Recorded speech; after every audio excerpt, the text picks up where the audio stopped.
Ya, kita akan buka renungan ini dalam doa. Tuhan, kiranya Engkau berkati kami untuk kami bisa merenungkan kitab pengkhotbah ini. Demi nama Yesus, amin.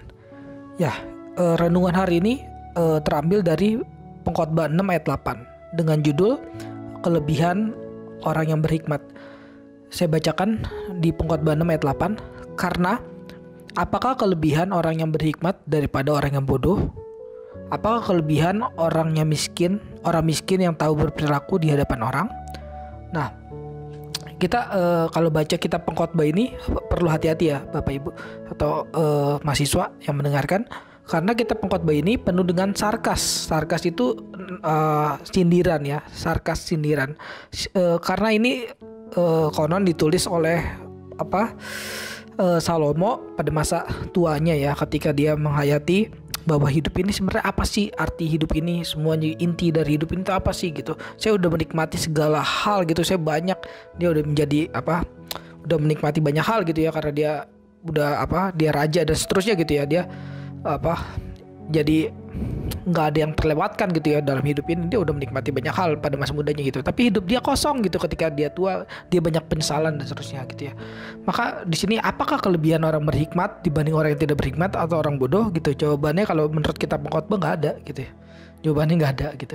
Karena ini kenapa nggak ada? Karena kalau mereka berdua terlepas dari Tuhan ya, terlepas dari perintah-perintah Tuhan, mereka sama-sama nggak ada kelebihan gitu ya. Baik orang bodoh maupun orang yang berhikmat gak ada kelebihan gitu ya. Seorang komentator yang namanya John Wesley ya. John Wesley kita kenal sebagai penginjil, tapi dia banyak nulis buku komentar mengenai Alkitab ya. Jadi saudara bisa baca mengenai John Wesley juga, mengenai komentar-komentar Alkitabnya. Dia katakan bahwa kenapa sih gak ada kelebihan orang berhikmat gitu ya dibanding orang bodoh? Kenapa gak ada kelebihannya gitu? Karena dua-duanya sama-sama akan mendapatkan kemalangan gitu ya. Kemalangannya itu, kalau dia terlepas dari Allah ya berarti kemalangannya yaitu ya masuk ini ya, neraka ya dan seterusnya gitu ya, masuk dalam api neraka dan seterusnya. Jadi sama-sama ada hari kemalangan toh gitu ya. Berarti nggak ada yang lebih dong, nggak ada yang sama. Berarti nggak ada yang satu, nggak ada yang lebih daripada yang lain, karena sama-sama mendapat kemalangan gitu ya.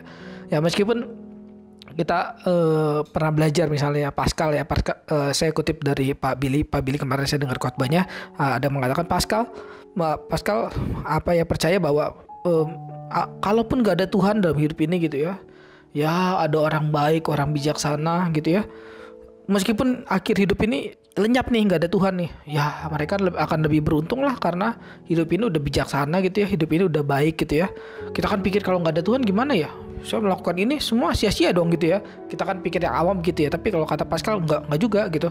Kalau kamu udah melakukan yang baik, yang bijaksana, yang dan seterusnya dalam hidupnya, ya kamu beruntung tetap gitu. Meskipun setelah ini nggak ada Tuhan, setelah ini nggak ada surga, nggak ada neraka, ya nggak apa-apa juga gitu. Kamu udah melakukan kebaikan gitu. Kebaikan untuk kebaikan itu sendiri gitu ya.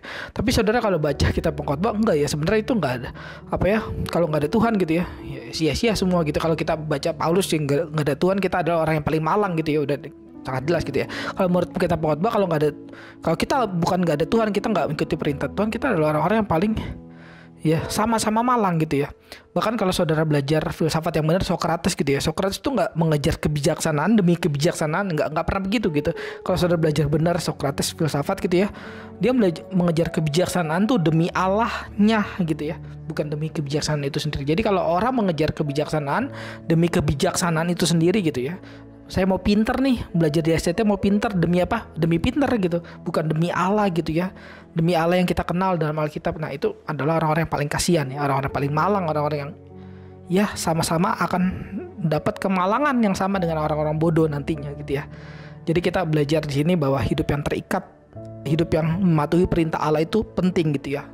Apakah kamu bodoh atau berhikmat itu nomor sekian dibanding kamu melakukan perintah Allah. Tentu melakukan perintah Allah salah satunya jadi berhikmat gitu ya. Ya, kiranya ini yang bisa menjadi perenungan kita. Kita bersatu dalam doa untuk menutup renungan kali ini. Ya Tuhan, terima kasih, jadikanlah kami orang-orang yang berhikmat di mata-Mu, bukan di mata dunia ini, sehingga kami bisa mendapatkan kebijaksanaan dan kehikmatan yang sejati. Demi nama Yesus, amin.